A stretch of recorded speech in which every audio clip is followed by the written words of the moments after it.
महाराज त्यारे भीष्म दादाए भगवान कृष्ण ने प्रार्थना करी, इतना तो करना स्वामी जब प्राण तन से निकले, गोविंद नाम लेकर बस प्राण तन से निकले। अने भगवान भीष्म दादानु कृष्ण कृष्ण करता करता प्राण पंकर उड़ी गया अने दादानो देह छे ए गंगाजी में पधरावा माटे लई गया, विसर्जन माटे गंगाजीए ना पाड़ी दीधी अने पछी अग्नि संस्कार कर्यो भीष्म दादानो भगवान कृष्णए अने एनी पाछळ जे पण श्राद्ध क्रिया करवानी हती ए पांडवोने कृष्ण भगवाने बधी कृष्णए करी अने भगवान कृष्ण छे ए हस्तिनापुरनी अंदर गया अने त्यांथी कीधुं हवे हुं जाऊं छुं। त्यारे भगवान कृष्ण छे ए द्वारिकामां जवा माटे त्यांथी निकळ्या अने रथ उपर बिराजमान थई भगवान द्वारिका जाय छे तो कृष्णे अर्जुने कीधुं महाराज हूँ पण आपने साथे आવું છું, एकला न जवा दो, आपने मूकीने हूँ पाछो आवतो रहीश। त्यारे भगवान कृष्ण साथे ए अर्जुन गया अने द्वारिकानी अंदर भगवाननो स्वागत थयो। बधाने यादवोने खबर पड़ी कि भगवान पधारे छे। त्यारे तो द्वारिका अंदर मृदंग शंख भेरश्च वीणा पण वगोमुखा अने धुंधोर अने घंटानाद नेदु दुंदुभी बयस्तताः घंटानाद थवा लाग्यो महाराज, दुंदुभीओ वागवा लाग्या, द्वारिकानी अंदर मृदंग वागवा लाग्या अने बधाय गांधर्वो बधाने छे वगाड़वा लाग्या, नृत्यांगण बधो नृत्य करवा लाग्या। भगवान पधार्या छे द्वारिकानी अंदर, यादव बधाय पुष्पने वृष्टिओ करवा लाग्या छे। ए भगवान द्वारिकानी अंदर पधार्या छे अने भगवान कृष्णे द्वारिका अंदर प्रवेश कर्यो अने भगवान कृष्ण छे ए द्वारिकाना महलनी अंदर गया, बधाय प्रजाना हाल पूछ्या अने बधाय बलराम भैया ने अने देवकी ने बधाने मळ्या अने भगवान कृष्ण छे ए राजनी हालचाल पूछी अने भगवान बहु राजी थया छे। अर्जुन त्यां रोकाणो, घणो समय चाल्यो गयो, भगवान ने वृद्धावस्था आवी अने भगवान ने वृद्धावस्था आवी त्यारे मनमा विचार कर्यो कि हवे मारे कोईनो लेण देण तो बाकी नथी ने, पूर्ण करूं अने पछी हूँ स्वधागमन जाऊं। महाराज भगवान छे 125 वर्षनी आयुष्य भगवाने भोगवी अने पछी खबर पड़ी कि एक ज मारा लेण देण बाकी छे अने ए छे गया जन्मे में राम अवतारनी अंदर में बालीने मार्यो हतो, ए आ जन्मे चूकववानुं छे। गया जन्मे छळ कपटथी भगवाने बालीने मार्यो त्यारे ए बाली आ जन्मे छे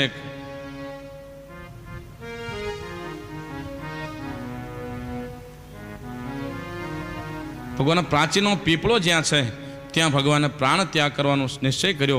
द्वारिकाथी भगवान त्यां पधार्या अने ए वाली हतो ए आ जन्मे छे एक शिकारीनो जन्म अवतार धारण कर्यो अने शिकार करवा माटे આવ્યો। त्यारे भगवान कृष्णना जमणा पगनी पेनीए भगवान बाण मार्यो अने भगवान एमांथी छुटकारो मेळ्यो अने पछीना मैत्रेय ऋषि आवे छे एनी साथे भगवाने संवाद कर्यो।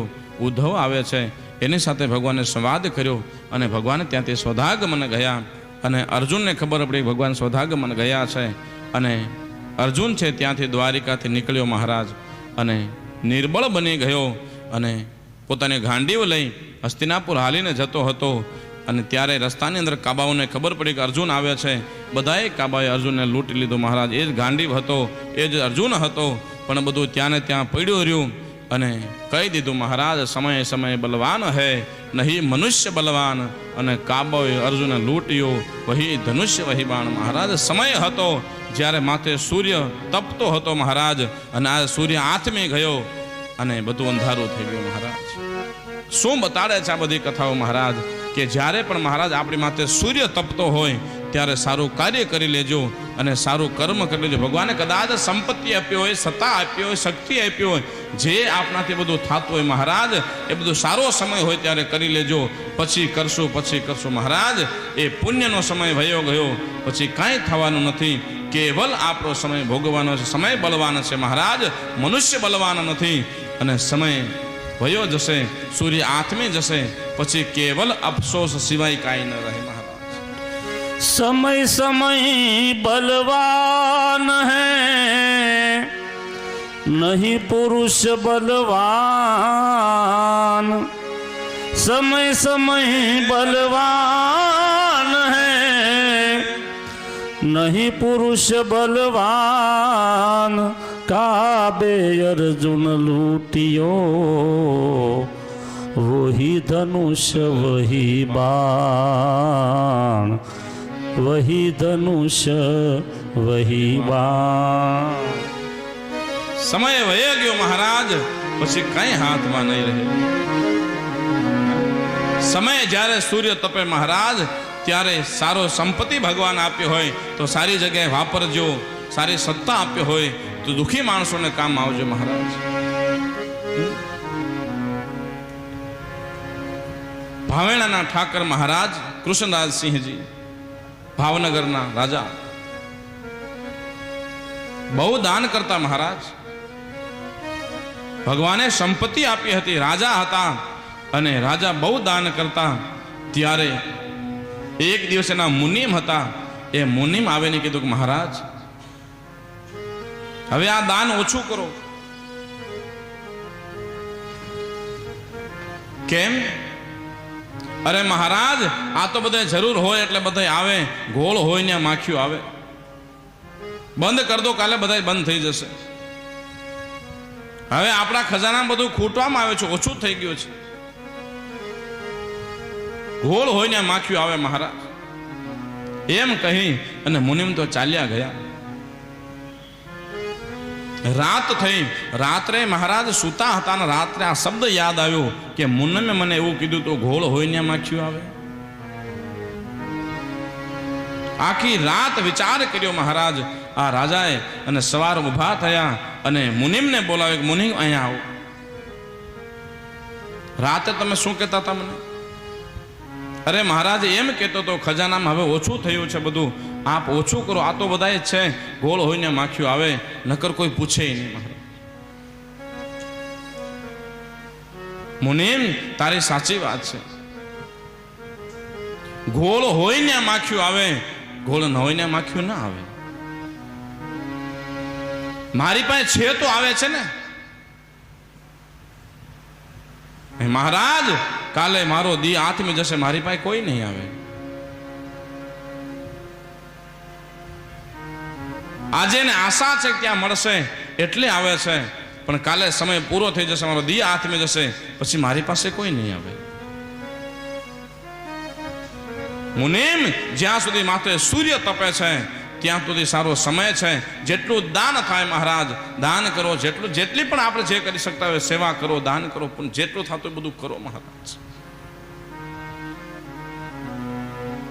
સમય છે મહારાજ, સમય બદલાતા વાર નહીં લાગે. કાલે હું આમ હતો, એ તો હતો, હવે શું છે? આજ શું છે વાત કર. સમય વયો જશે મહારાજ. આગળ આવશે કથા નલકુબેરની.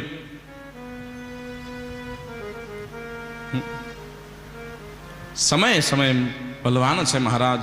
અને અર્જુન વિચાર કરવા લાગ્યો કે આજ હું અર્જુન હતો, કૌરવોની સેના કાંપતી હતી મારાથી. હું જ્યાંથી નીકળતો ત્યાં 10-10 ઘઉં છે, એ માણસો ધ્રુજવા લાગતા, અને આજ 5 કાબા મને લૂંટીને બધું લઈ ગયા મહારાજ.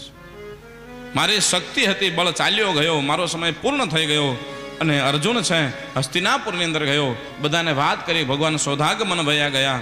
અને પાંડવો બધાએ નક્કી કર્યું કે હવે આપણે કામ કરીએ કે આ રાજા પોત્રાનો જે પુત્ર છે એને રાજગાદી આપી અને આપણે બધાએ છે સ્વર્ગારોહણ કરીએ.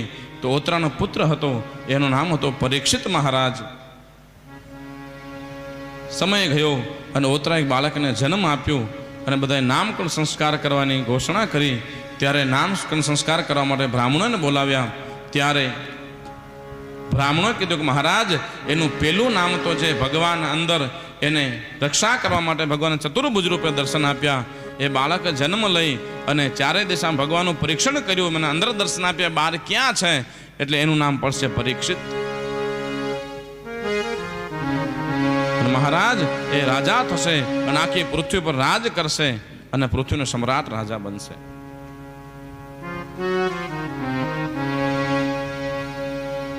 ત્યારે પાંડવો બધા છે એ રાજા પરીક્ષિતને રાજ આપી અને પાંડવો બધાએ એ સ્વર્ગારોહણ કરવા માટે ગયા અને સ્વર્ગારોહણ કર્યું મહારાજ. ઉદ્ધવજી ત્યાં હતા અને ઉદ્ધવ પછી યાત્રા કરવા માટે નીકળી ગયા ત્યાંથી. હસ્તિનાપુરની અંદર મહારાજ વિદુર કાકા હતા, એ પણ છે યાત્રા કરવા માટે નીકળી ગયા.